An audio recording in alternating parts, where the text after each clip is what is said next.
pemimpin itu udah Ya tentu udah biasa sepakat menderita gitu. dengan yang disampaikan oleh Katanya ibu Ustadz kota itu Eka lebih Permati. kejam daripada ibu tiri. Pengadilan gitu ya, dan gitu. penjara itu disebutnya sebagai ultimum remedium. Teman ngopi itu di teman Jalan- ngopi pokoknya udah jalan selamat terakhir datang di untuk- teman ngopi. Teman-teman ini tentang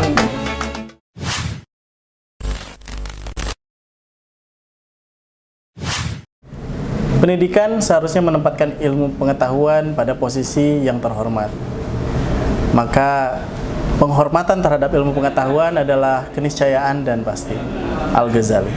Assalamualaikum warahmatullahi wabarakatuh. Selamat datang kembali di Teman Ngopi, teman ngobrol perkara pemuda Persatuan Islam.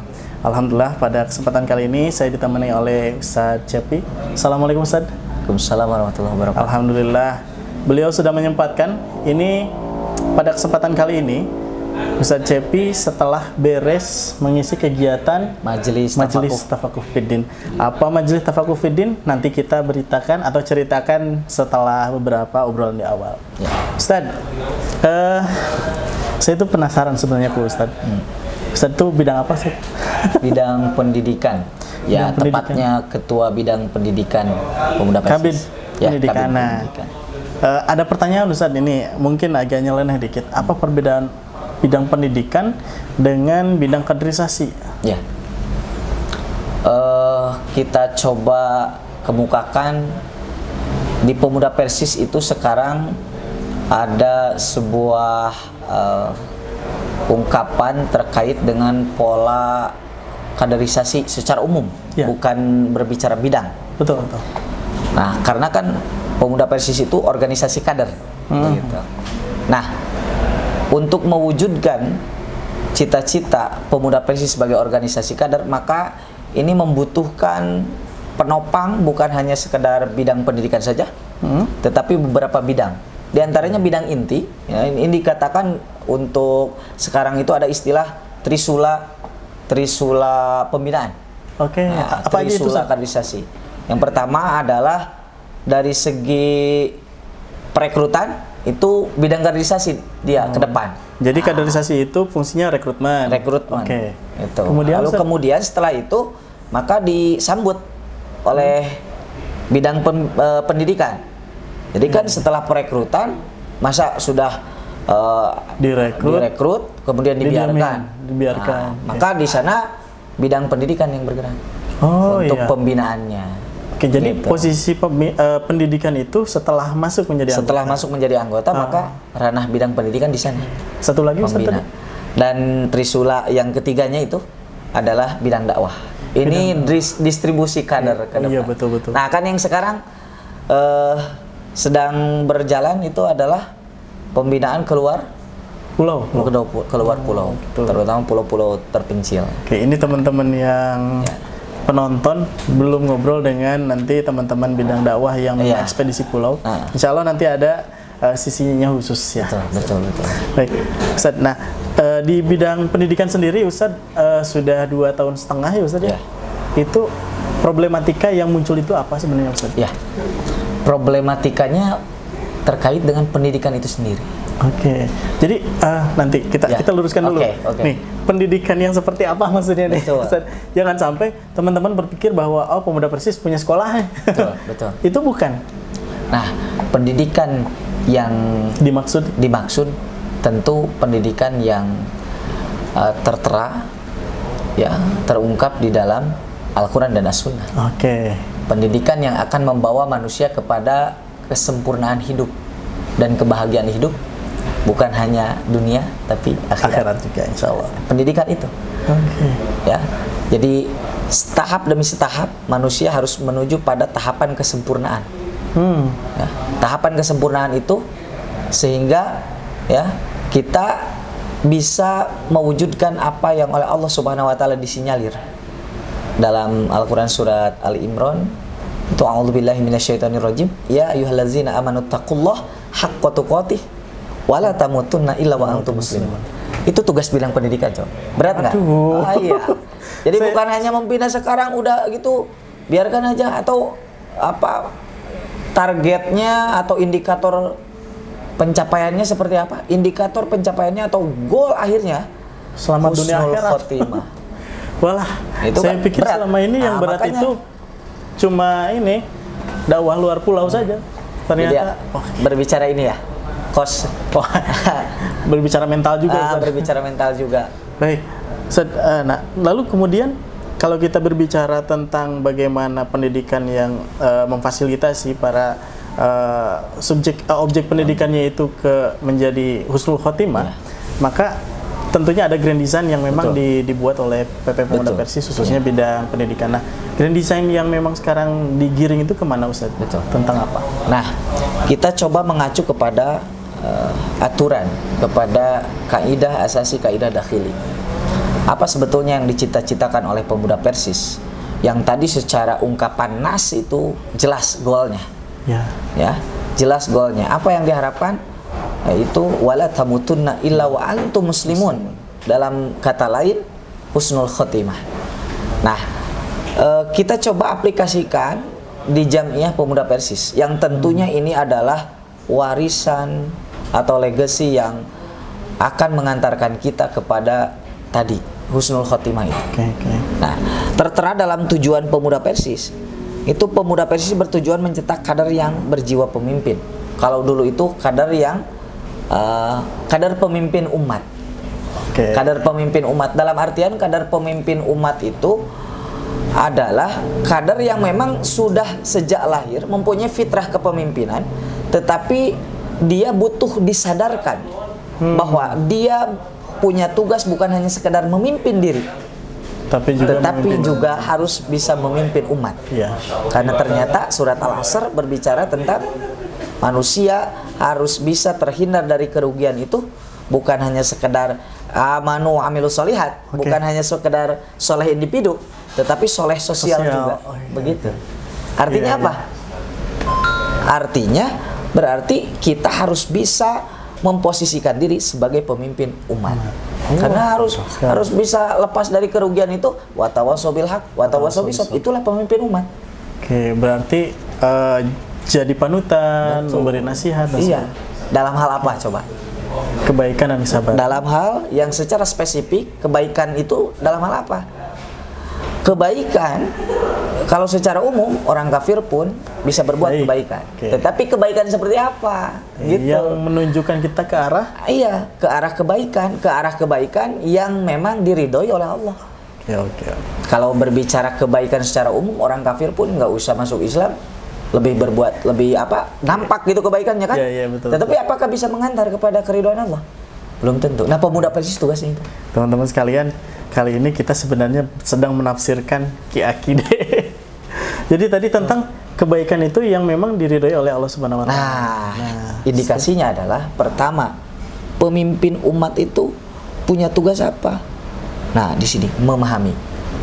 Pertama, untuk menjadi pemimpin umat itu harus paham kondisi, paham apa? Paham segala sesuatu. Segala sesuatunya, terutama ya bisa mengilmui diri. Ketika diri sudah punya ilmu, maka akan wujud keyakinan, keimanan.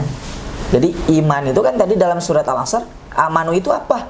Mungkin nggak orang beriman, orang punya keyakinan tanpa ilmu? Tidak mungkin. Nggak mungkin. Misalkan nih, Kang Jibril, di jalan ada yang tabrakan. Nah, kata saya, betul nggak? Seperti itu. Nah, kemudian saya coba lihat ke depan, cek. Ternyata iya ada. Iman bukan? Yakin bukan? Yakin. Bukan yakin itu. Oh, gimana dong? Bukan yakin. Itu mah percaya karena melihat. Kalau yakin itu dengan ilmu. Kang Jibril, percaya nggak ada surga? Yakin nggak? Percaya nggak? Pernah melihat surga? Tidak pernah. Tetapi yakin. Karena apa yakin? Karena banyak nas yang mengatakan bahwa itu ada. Nah, berarti ilmu kan? Gitu. Jadi di situ ya. Betul. Bedanya ilmu dengan hanya pembuktian semata. Betul. Karena tidak semua ilmu butuh pembuktian juga. Jadi ilmu itu adalah ilmu keyakinan. Keyakinan dari mana yang bisa, atau ilmu dari mana yang bisa meyakinkan jiwa kita kalau bukan dari Al-Quran? La raiba fi hudan lil muttaqin. Nah, ini pertama, faham. Kedua apa? Setelah faham, Beramal. Beramal. Iya betul ya? Betul, beramal kan? Kan amanu wa amilus sholihat. Oh iya. Gitu kan? Kalau berbicara masuk surga kemudian terhindar dari kerugian hanya dengan amal Dengan saja, yakin orang saja. kafir sudah pada masuk surga. Kalau dengan amal. saja. Tetapi itu semua tidak akan mengantarkan ke surga kalau tanpa iman, ilmu tadi. Maka tugas berat bidang pendidikan itu salah satunya mengilmui, Luar biasa. ya, mengarahkan para kader kita untuk memahami, Baik, mengamalkan. Terakhir, sebentar. Apalagi? Terakhir. Mendakwahkan. Kan tadi pemimpin Oh, umat. iya. Itu nggak cukup kita soleh udah nggak peduli yang lain, nggak bisa. Itu. Karena memang kesolehan sosial itu harus dibangun dengan mengajak juga orang lain menjadi soleh, ya betul ya? Betul. Oh iya. Karena kan kita harus bisa, kalau konsep daripada, saya pernah membaca Dr. Muhammad Rokib gitu, itu dalam bukunya yang berjudul apa ya, itu tentang pendidikan profetik, pendidikan profetik itu pendidikan kenabian. Di sana diungkapkan beliau mengedepankan surat Ali Imran 110 bahwa tugas manusia itu pertama harus bisa membebaskan manusia, ya, harus bisa membebaskan manusia, kemudian juga harus bisa membuat manusia menuju pada tahap keimanan. Kan dalam surat Ali Imran tersebut dikatakan Allah sudah memberikan pengklaiman bahwa kuntum khair ummah, kalian itu sebaik-baik umat. Ya. Umat terbaik itu yang bagaimana? Ukhrijat linnas. Nah, ukhrijat linnas ta'muruna bil ma'ruf. Oh iya. Iya. Betul. Mungkin nggak orang masuk pada khairu ummah kalau tidak ta'muruna bil ma'ruf. Satu lagi Ustaz, Apa? tanhauna 'anil munkar. Tanhauna 'anil munkar. Nah, ta'muruna bil ma'ruf itu dalam artian kalau bahasa beliau itu mungkin agak sedikit sekuler juga, humanisasi. Humanisasi itu memanusiakan manusia. Kita pernah mendengar dari orang tua, "Nak, silahkan kamu sekolah. Untuk apa? Agar kamu menjadi manusia." Ngarah jadi Sekarang jelema. baru paham, ngarah jadi jelema. Oh, ayeuna naon? Nah, Dulu yang saya pikirkan jadi jelema itu maksudnya jadi orang kaya, orang sukses. jadi manusia yang seutuhnya itu adalah manusia yang mengenal sesuatu yang hakikatnya secara fitrah manusia dia mengenal. Coba, siapa yang tidak mengakui kalau memberi itu baik? Siapa? nggak ada, bahkan orang-orang kafir pun Betul. mengatakan itu. Setuju, semuanya sepakat. Orang-orang yang dermawan itu baik. Ya, betul. Nah, itu ma'ruf. Harus kita kenalkan. Oke, berarti tentang ma'ruf itu kemanusiaan gitu. Ia memanusiakan manusia. Jadi manusia yang seutuhnya itu adalah manusia yang mengenal hakikat kebaikan, yang dirinya sendiri kenal sebetulnya. Bagaimana Tapi Ustaz harus kalau memang disadarkan. Ustaz, bagaimana kalau begini? Saya bersedia untuk mengajak kepada kebaikan, tapi saya tidak mau untuk melarang orang-orang berbuat kemaksiatan, kemungkaran. Nah, itu tadi. Jadi syaratnya tidak mungkin orang, kan pada ujungnya nanti endingnya itu tu'minuna billah. Ya, ya. Tu'minuna billah tidak akan terwujud Kalau tanpa dua tahapan tadi. dua tahapan. Ta'muruna bil ma'ruf wa tanhauna 'anil munkar. Ini. Nah, tanhauna 'anil munkar itu dalam rangka memerdekakan manusia. Oke. Gimana? Emang manusia tidak merdeka? Selama manusia dalam kungkungan nafsunya, dia manusia yang terjajah. Itu konsepnya kan? Ini teman-teman cocok jadi quotes tadi kalimatnya. Iya. Jadi selama manusia di bawah kendali nafsunya, dialah manusia yang terjajah. Kenapa? Memang dia hepan-hepan aja. Sebetulnya dia itu sakit. Sebetulnya dia itu sengsara. Ya, memiliki sesuatu yang memang harus disalurkan. Harus gitu. disalurkan. Orang yang suka party-party.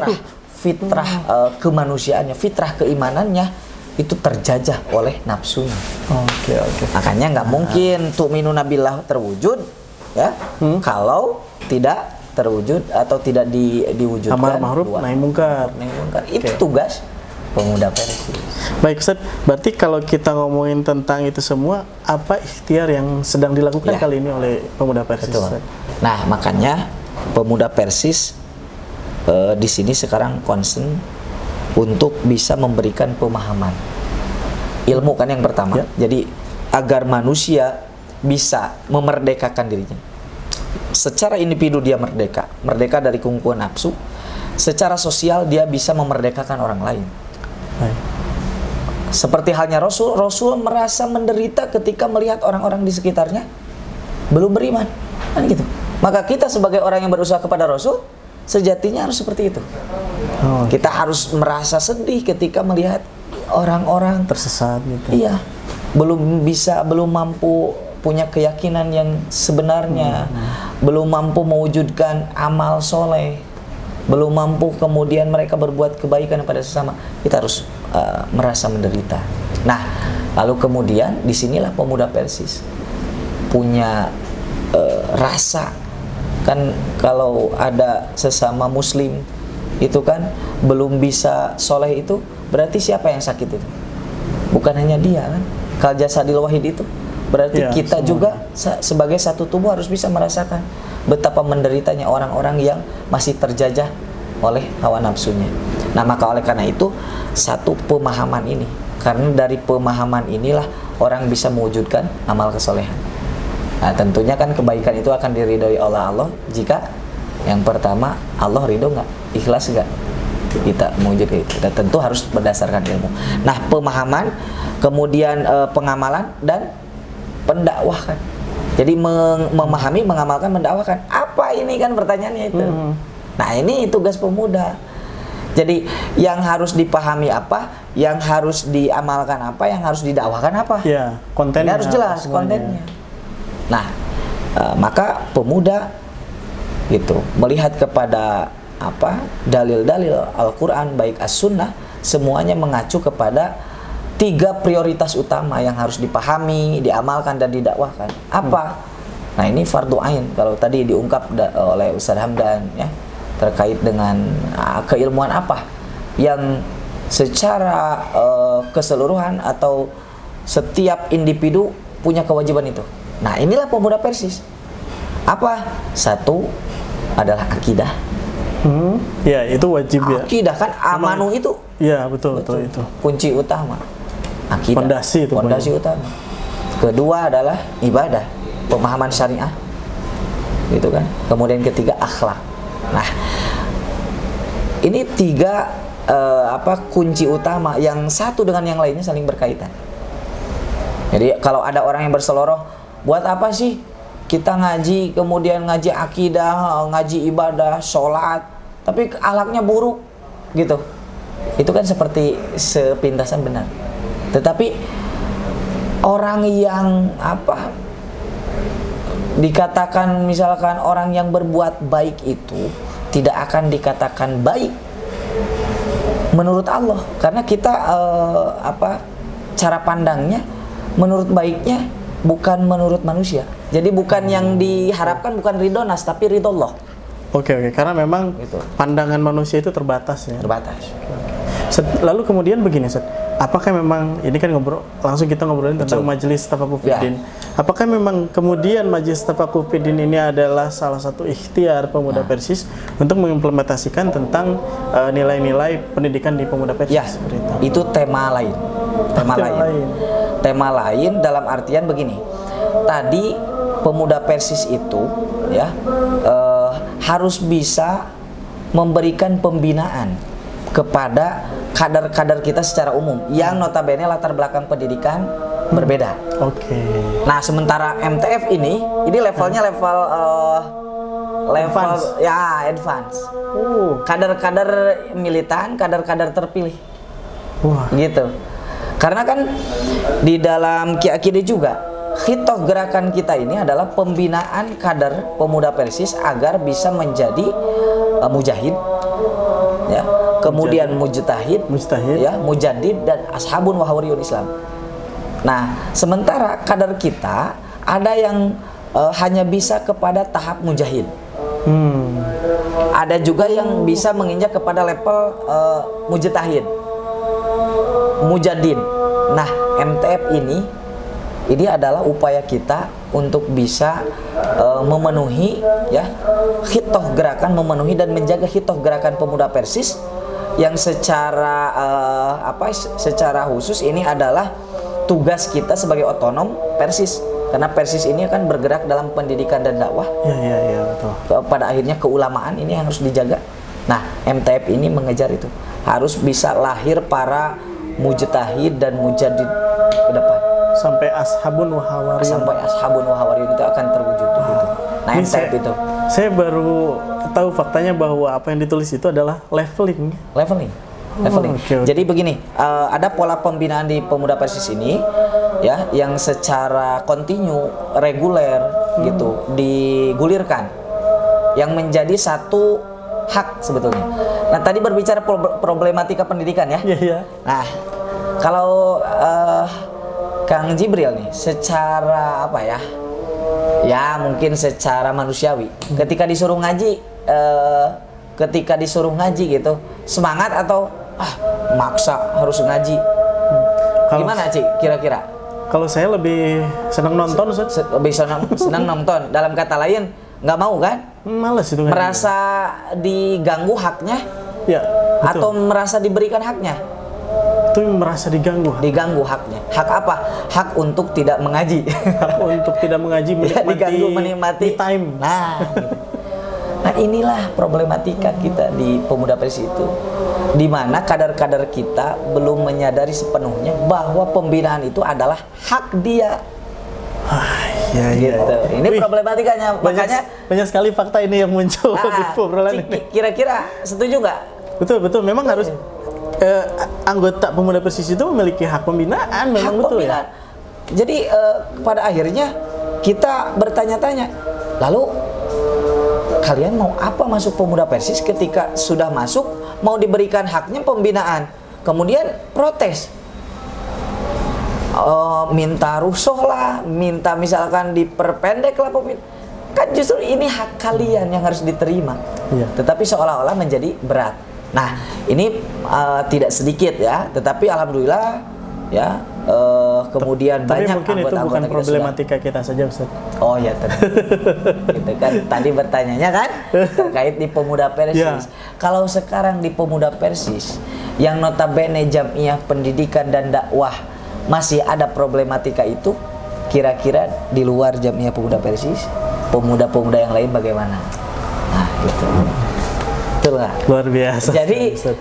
kita ini bidang pendidikan itu punya tugas berat apa? Memberikan hak itu, hak pembinaan kepada kader kita, kepada anggota. Apa minimalnya mereka dipenuhi hajatnya terkait dengan ilmu fardu ain. Apa? Akidah, ibadah, akhlak. Nah, setelah bisa memenuhi ini, bukan dalam artian selesai kan? Kalau ilmu itu kata Ustaz Ramdan tadi, kita ibaratnya berenang di lautan. Ya, ilmu itu expandable. Betul. Ketika kita berenang di Oke, teman-teman sekalian, mohon maaf sekali tadi ada gangguan teknis. Siap. Tapi pada dasarnya kita sudah mendapatkan semua, bahkan berlebih. Bahkan berlebih, subhanallah. Ini luar Saking biasa sekali. Saking semangatnya Ustaz Cepi, terima kasih Ustaz. Siap, sama-sama. Jadi teman-teman sekalian, kita bisa simpulkan bahwa pendidikan itu ternyata luar biasa ya, berat sekali Ustaz. betul. Dan memang bukan hanya bidang pendidikan, semua juga memiliki tantangan masing-masing. Dan insya Allah semua bidang itu saling melengkapi Ustaz. Betul. Inilah berjamiah. Iya betul. Ustaz, boleh minta ini aja lah, closing statement saja untuk kali ini saja. Baik. Kepada kader-kader di luar ya, baik yang ada di daerah Jawa Barat maupun yang di luar Jawa Barat, semua kader anggota Pemuda Persis, kita harus sadari bahwa kita masuk ke Pemuda Persis ini ingin dijadikan manusia yang sempurna ya, manusia-manusia yang akan menempati posisi-posisi mulia di hadapan Allah Subhanahu wa taala. Nah, itu adalah tugas kita sebagai pemimpin umat. Maka oleh karena itu, pemuda punya pola pembinaan halakoh, kemudian mubahasah, muhadoroh, dan mukhoyam. Mukhoyam itu mewadahi apa? Dalam artian kan pemuda itu senangnya keluar, main, dan sebagainya. Itu ada juga di Pemuda Persis. Nah, itu semua upaya kita untuk memberikan pembinaan yang semaksimal mungkin, seideal mungkin, meskipun pada realitanya tentu kita akan kembali kepada kemampuan kita masing-masing. Insya Allah ada distorsi. Ya? betul. Insya Allah bidang pendidikan, mohon doanya bidang pendidikan pada masa jihad Ustadz Fahmi ini kita ingin punya legacy, ya, bukan hanya secara berbicara secara verbal saja, tetapi kita ingin menelurkan ya semacam buku-buku yang akan mengantarkan kadar-kadar kita untuk memahami bagaimana pedoman-pedoman manhaj-manhaj kita di jamiah, baik itu bidang pendidikan atau bidang-bidang yang lainnya. Baik. Mari kita sama-sama ya untuk meningkatkan kualitas diri kita dengan terjun ke pemuda Persis ini dengan niat kita ingin dibina. Ya. Oke, baik. Menerima hak kita. Bidang pendidikan punya tanggung jawab itu, memberikan hak. Gitu. Ustaz, sudah cukup, Ustaz? Ya. Baik. Sebenarnya belum cukup, teman-teman sekalian. Masih banyak yang bisa kita kupas dari bidang pendidikan. Terutama nanti akan kita bicarakan lagi tentang Majelis Tafaqquh Fiddin. Oke, lebih briefing lah ya. Baik, teman-teman sekalian, seperti biasa sebelum diakhiri, ini kami menyampaikan, kami ini disponsori TGM, TGM 99. Insya Allah teman-teman bisa menghubungi agen terdekat. Ya, silakan ngobrol saja ke cabang-cabang atau di pimpinan daerah. Dan teman-teman sekalian, jangan lupa insya Allah nanti di akhir tahun kita akan ada hajat besar. Betul. Insya Allah TITN akan dilaksanakan di akhir tahun, penghujung tahun 2023. Baik, demikian teman ngopi kali ini, teman ngobrol perkara pemuda Persatuan Islam. Terima kasih Ustaz, jazakallahu khairan katsiran. Kami tutup saja. Assalamualaikum warahmatullahi wabarakatuh. Amin.